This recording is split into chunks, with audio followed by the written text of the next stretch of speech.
ದೀಪಾವಳಿ ಲಕ್ಷ್ಮೀ ಪೂಜೆ ಹಿನ್ನೆಲೆಯಲ್ಲಿ ಬೆಂಗಳೂರಿನ ಕೆಆರ್ ಮಾರ್ಕೆಟ್ನಲ್ಲಿ ಖರೀದಿ ಭರಾಟೆ ಜೋರಾಗಿದ್ದು ಹೂವು, ಹಣ್ಣು, ಬಾಳೆಕಂದು, ಕುಂಬಳಕಾಯಿ, ಮಾವಿನ ಸೊಪ್ಪು, ತುಳಸಿ ಖರೀದಿಯಲ್ಲಿ ಗ್ರಾಹಕರು ನಿರತರಾಗಿದ್ದಾರೆ. ದಾವಣಗೆರೆಯ ಜಗಳೂರಿನಲ್ಲಿ ಅನಧಿಕೃತ ಪಟಾಕಿ ಮಾರಾಟ ಅಂಗಡಿಗೆ ಬೀಗ ಜಡಿಯಲಾಗಿದೆ. ಬಟ್ಟೆ, ಜನರಲ್ ಸ್ಟೋರ್ಗಳಲ್ಲೂ ಕೂಡ ಪಟಾಕಿ ಮಾರ್ತಾ ಇದ್ದ ಮಾಲೀಕರಿಗೆ ಅಧಿಕಾರಿಗಳು ಬಿಸಿ ಮುಟ್ಟಿಸಿದ್ದಾರೆ. ಹಸಿರು ಪಟಾಕಿ ಮಾತ್ರ ಮಾರಾಟ ಮಾಡಬೇಕು ಅಂತ ಎಚ್ಚರಿಸಿದ್ದಾರೆ. ದೆಹಲಿ ಹಾಗೂ ಎನ್ಸಿಆರ್ನಲ್ಲಿ ವಾಯುಮಾಲಿನ್ಯ ವಿಷಮ ಸ್ಥಿತಿ ತಲುಪಿದ್ದು, ದೀಪಾವಳಿ ನಡುವೆ ವಾಯುಮಾಲಿನ್ಯ ಗುಣಮಟ್ಟ ಸೂಚ್ಯಂಕ 451ಕ್ಕೆ ಏರಿಕೆಯಾಗಿದೆ. ದೆಹಲಿ ಉಪನಗರಗಳಾದ ನೋಯ್ಡಾದಲ್ಲಿ ವಾಯು ಗುಣಮಟ್ಟ ಸೂಚ್ಯಂಕ 407, ಗುರುಗ್ರಾಮ್ನಲ್ಲಿ 402 ತಲುಪಿದೆ. ಕಾಂಗ್ರೆಸ್ ನಾಯಕ ರಾಹುಲ್ ಗಾಂಧಿ ದೀಪಾವಳಿಯನ್ನು ವಿಶೇಷವಾಗಿ ಮಾಡಿದ್ದಾರೆ. ದೆಹಲಿಯ ಪ್ರಸಿದ್ಧ ಗಂಟೆವಾಲಾ ಸ್ವೀಟ್ ಶಾಪ್ನಲ್ಲಿ ಜಹಾಂಗೀರ್ ಬೇಸನ್ ಲಡ್ಡು ತಯಾರಿಸಿದ್ರು. ರಾಹುಲ್ ತಮ್ಮ ಟ್ವಿಟರ್ ಖಾತೆಯಲ್ಲಿ ಆ ವಿಡಿಯೋವನ್ನು ಹಂಚಿಕೊಂಡಿದ್ದಾರೆ. ದೀಪಾವಳಿ ಹಬ್ಬಕ್ಕೆ ಕಂಪನಿಗಳು ಉದ್ಯೋಗಿಗಳಿಗೆ ಬೋನಸ್, ಸ್ವೀಟ್, ಗಿಫ್ಟ್ ಕೊಡ್ತಾರೆ. ಆದರೆ ಚಂಡೀಗಢದಲ್ಲಿರುವಂತಹ ಖಾಸಗಿ ಫಾರ್ಮಾ ಕಂಪನಿಯ ಮಾಲೀಕ 51 ಉದ್ಯೋಗಿಗಳಿಗೆ ಐಷಾರಾಮಿ SUV ಕಾರನ್ನೇ ಉಡುಗೊರೆಯಾಗಿ ಕೊಟ್ಟಿದ್ದು ಎಲ್ಲರನ್ನೂ ಬೆರಗಾಗಿಸಿದೆ. ಹಾಸನಾಂಬೆಯ ದರ್ಶನೋತ್ಸವ 12ನೇ ದಿನಕ್ಕೆ ಕಾಲಿಟ್ಟಿದ್ದು, ಬೆಳಗ್ಗೆ ಹಾಸನಾಂಬೆ ದರ್ಶನದ ಎಲ್ಲಾ ಸರತಿ ಸಾಲಿನಲ್ಲೂ ಭಕ್ತರ ಸಂಖ್ಯೆ ಕೊಂಚ ಇಳಿಕೆಯಾಗಿದೆ. ಕೇವಲ 15 ನಿಮಿಷಕ್ಕೆ ಭಕ್ತರು ದೇವಿಯ ದರ್ಶನ ಮಾಡುತ್ತಿದ್ದಾರೆ. ದೀಪಾವಳಿ ಹಬ್ಬದ ಹಿನ್ನೆಲೆಯಲ್ಲಿ ಭಕ್ತರ ಸಂಖ್ಯೆ ಕಡಿಮೆಯಾಗಿದೆ.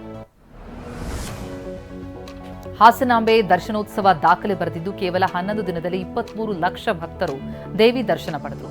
ಈ ವೇಳೆ ದೇವಾಲಯಕ್ಕೆ ಕೋಟಿ ಕೋಟಿ ಆದಾಯ ಹರಿದು ಬಂದಿದೆ. ಟಿಕೆಟ್ ಹಾಗೂ ಲಾಡು ವಿತರಣೆಯಿಂದ 17 ಕೋಟಿ ಸರ್ಕಾರದ ಬೊಕ್ಕಸಕ್ಕೆ ಸೇರಿದೆ. ವರ್ಷಕ್ಕೊಮ್ಮೆ ದರ್ಶನ ಕೊಡುವಂತಹ ಹಾಸನಾಂಬೆ ಸಾರ್ವಜನಿಕ ದರ್ಶನೋತ್ಸವಕ್ಕೆ ನಾಳೆ ತೆರೆ ಬೀಳುತ್ತೆ. ಗುರುವಾರ ಅಧಿಕೃತವಾಗಿ ದೇವಾಲಯದ ಬಾಗಿಲು ಶಾಸ್ತ್ರೋಕ್ತವಾಗಿ ಮುಚ್ಚಲಾಗುತ್ತೆ. ಮುಂದಿನ ವರ್ಷವೇ ಶಕ್ತಿ ದೇವಿಯ ದೇಗುಲದ ಬಾಗಿಲು ನಂತರ ತೆರೆಯುವುದು. ಬೆಂಗಳೂರಿನಲ್ಲಿ ವೈದ್ಯೆ ಕೃತಿಕಾ ರೆಡ್ಡಿ ಕೊಂದ ಪತಿ ಡಾಕ್ಟರ್ ಮಹೇಂದರ್ ರೆಡ್ಡಿಯ ಒಂದೊಂದು ಖತರ್ನಾಕ್ ಐಡಿಯಾ ಬಯಲಾಗ್ತಾ ಇದೆ. ನಾಟ್ ಫಾರ್ ಸೇಲ್ ಔಷಧಿಗಳನ್ನ ಮನೆಗೆ ತಂದುಕೊಂಡಿದ್ದ, ಗ್ಯಾಸ್ಟ್ರಿಕ್ ಔಷಧಿ, ಗ್ಲೂಕೋಸ್ ಬಾಟಲ್ ತಂದಿಟ್ಟಿದ್ದ. ಕೃತಿಕಾ ರೂಮನ್ನ ಕ್ಲಿನಿಕ್ ರೀತಿಯಲ್ಲಿ ಬದಲಾಯಿಸಿ ಕೃತಿಕಾ ಕೊಠಡಿಯನ್ನೇ ಆ ರೀತಿಯಲ್ಲಿ ಮಾಡಿಬಿಟ್ಟಿದ್ದ. ಬೆಂಗಳೂರಿನ ತುಮಕೂರು ರಸ್ತೆಯಲ್ಲಿ ಗುಂಡಿ ತಪ್ಪಿಸಲು ಹೋಗಿ ಕಾರು ಪಲ್ಟಿಯಾಗಿದೆ. ಕುಣಿಗಲ್ ಬೈಪಾಸ್ ಫ್ಲೈಓವರ್ನಲ್ಲಿ ಘಟನೆ ನಡೆದಿದೆ. ಕಾರ್ನಲ್ಲಿದ್ದ 6 ಮಂದಿಗೆ ಸಣ್ಣ ಪುಟ್ಟ ಗಾಯಗಳಾಗಿದ್ದು, ಪವಾಡ ಸದೃಶ ರೀತಿಯಲ್ಲಿ ಪಾರಾಗಿದ್ದಾರೆ. ಮೈಸೂರಿನಲ್ಲಿ ಅಕ್ರಮವಾಗಿ ಸಾಗಿಸ್ತಾ ಇದ್ದ 20 ಕರುಗಳನ್ನು ರಕ್ಷಿಸಲಾಯಿತು. ಬೊಲೆರೋ ವಾಹನದಲ್ಲಿ ಜಾನುವಾರುಗಳನ್ನು ಸಾಗಿಸ್ತಾ ಇದ್ದಾಗ ಹುಲಹಳ್ಳಿ ಹಾಗೂ ಜೈಪುರ ಠಾಣೆಯ ಪೊಲೀಸರು ಜಂಟಿಯಾಗಿ ಕಾರ್ಯಾಚರಣೆ ಮಾಡಿ ಕರುಗಳನ್ನು ರಕ್ಷಿಸಿದ್ದಾರೆ.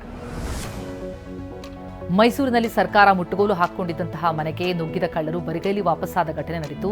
ಸರ್ದಾರ್ ವಲ್ಲಭಭಾಯಿ ಪಟೇಲ್ ನಗರದಲ್ಲಿರುವ ಗ್ರೀನ್ ಬರ್ಡ್ಸ್ ಆಗ್ರೋ ಪ್ರೈವೇಟ್ ಲಿಮಿಟೆಡ್ನ ಸೇರಿದಂತಹ ಮನೆಗೆ ಕಳ್ಳರು ನುಗ್ಗುತ್ತಾರೆ. ಮನೆಯಲ್ಲಿ ಯಾವುದೇ ಕಳ್ಳತನವಾಗಿರೋ ಬಗ್ಗೆ ಮಾಹಿತಿ ಸಿಕ್ಕಿಲ್ಲ.